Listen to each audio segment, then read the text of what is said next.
Greetings everybody and welcome to another top 10 video. This week we'll be counting down the top 10 betrayals in video games. Betrayals always seem to touch us deeply, as we get so attached to our character that it feels like we're the ones being betrayed.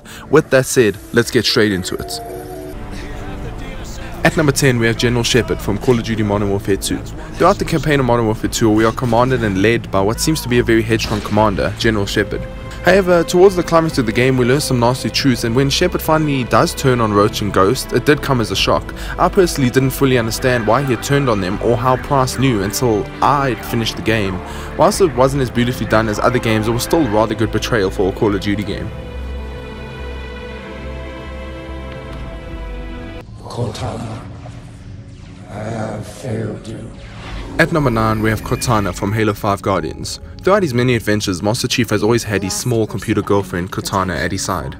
At least until Halo 5 Guardians, where the tiny digitalized lady turns against Master Chief after coming back from the dead by awakening the titular Guardians in a bizarre bid for galactic peace by forcing disarmament. You'll be safe inside this cryptum until my work is done.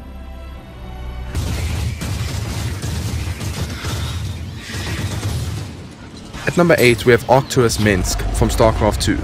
Mensk is a greedy man who crossed the line when he used side missions to summon Zerg swarms to destroy the Confederacy's capital world Tarsonis, allowing him to create his own oppressive regime, the Terran Dominion.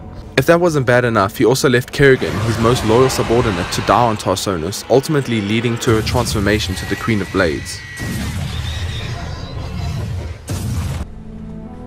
Who would have thought that I would find you At number here? 7 we have Princess FARAH from Prince of Persia, Sands of Time. FARAH and the prince are a match made in heaven. They're both snarled, spoiled and insecure. Approaching the climax of the game, whilst trapped in a palace, FARAH and the prince settle for a night of passion. After the explicit night of passion, FARAH wakes early and leaves, taking the dagger of time with her. You know, that thing that's been keeping you alive the whole time? So she can harness the power for herself. At number 6 we have the Edgar Ross betrayal from Red Dead Redemption. Arguably, John Marston is the true traitor of Red Dead Redemption, hunting down his former gang after the US government takes his family hostage. However, after winning his family's freedom and returning to his life as a mild-mannered rancher for several agonizingly boring missions, Marston discovers there's no such thing as a fresh start when him and his family are attacked by an army of US Marshals.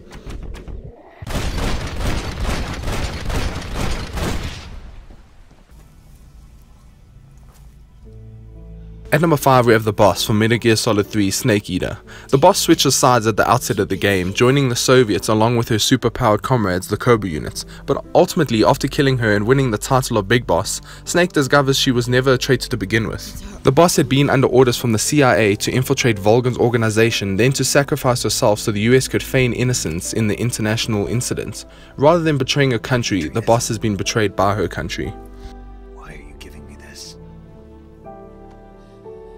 Jack, why would you want to go back to when you were? At number 4 we have Citra from Far Cry 3. Towards the end of the game you are faced with the choice provided by Citra. One of the options being you save your friends where Citra will sacrifice herself, or the other, to go with her instead. If you choose the latter, your character ends up having sex with Citra, which later results in you receiving a dagger in your chest by her hands. It turns out she didn't really need help, but rather a man to put a bun in the oven.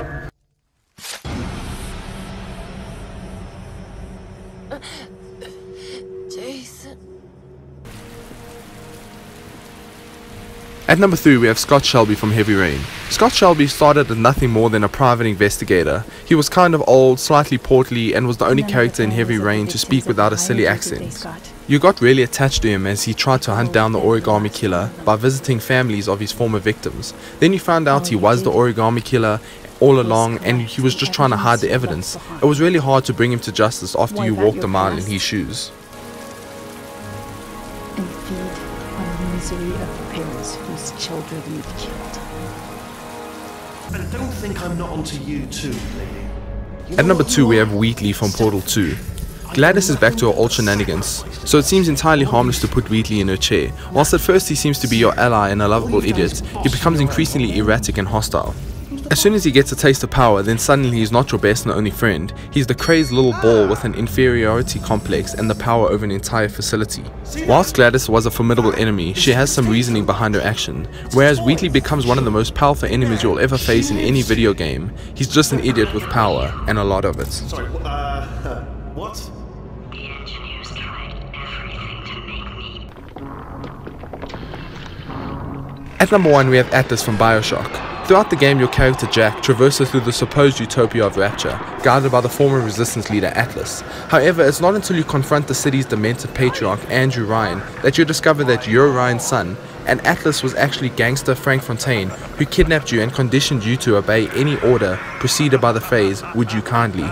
More than just a shocking in-plot betrayal, players have a visceral feeling of being betrayed by the game. Suddenly, any illusion of agency was stripped away and they become all too aware of being puppets strung along by strings. So that concludes our top 10 video game betrayals this week. Let us know if there's any betrayals that you think should have been on this list, maybe one of your personal favorites. If you enjoyed, please consider liking, subscribing and sharing all those tasty things. Until next time, I'll see you later.